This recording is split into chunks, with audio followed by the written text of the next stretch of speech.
Hey guys, we're going to be Colossians chapter 1. We're actually going to start with verse 7. May seem a little strange at first, but we'll get into it. It says, "As you also learned of Epaphras, our dear fellow servant, who is for you a faithful minister of Christ, who also declared unto us your love and spirit." Here's the thing, guys, just knowing that every role within a church is important. Now, we talk about that an awful lot, and I don't think we should stop talking about it. I think we should bring it up over and over again about the fact that there are people who make life better just for being here. All right. And that's the kind of person this is. I mean, in all honesty, Epaphras is someone who makes church better.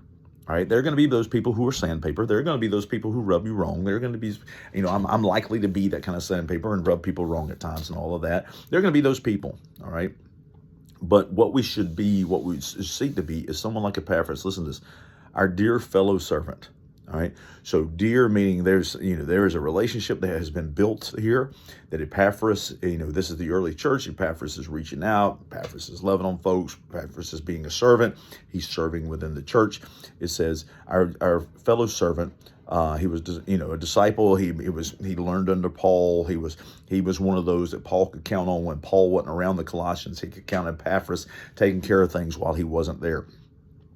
Which was many times the case. Paul was traveling everywhere, but when he would leave a place, he could leave it in good hands. And with Epaphras, he did. And that's the kind of person we want to be, is someone who can leave things in our hands and know that we are going to do what we believe to be God's will and what we know to be God's will, who is for you a faithful minister of Christ. And he helped, he probably preached, he probably taught in that church. He was a fellow servant, so he was sharing the gospel. Maybe he was even leading that church, but he is a fellow servant, a faithful minister of Christ. And minister meaning servant of Christ. And there's no telling what all he did in there. I mean, he may have been the do-it-all guy. He wasn't running AV because there wasn't any AV, but he was running an awful lot and doing an awful lot as a servant of Christ. And it was expected of him, and it's expected of us as servants, men and women of God, to serve and do everything that we can to serve. Who also declared unto us your love in the Spirit. So he was also an encourager. So what Epaphras was he was a leader in this church, all right?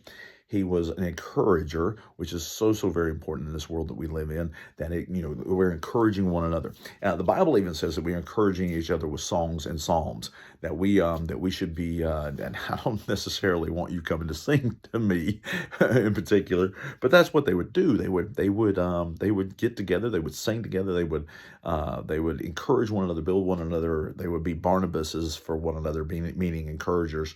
And this is the kind of person this was. This is who you want to be in the church. This is who you want in your church, is encouragers, ministers, witnesses. This is what Epaphras was. So when we read this about Epaphras, Paul's like, look, this is the guy. This is who we want to be. This is who we want to live like, is Epaphras. Because Epaphras wanted to be like Jesus. And so then we want to live like that. Be a great minister of the word, a witness of the word. Be a great servant.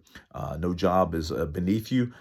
Do everything you can to serve your local church, and most importantly, serve your Lord. Be that kind of person. Be an Epaphras. See you guys. Bye.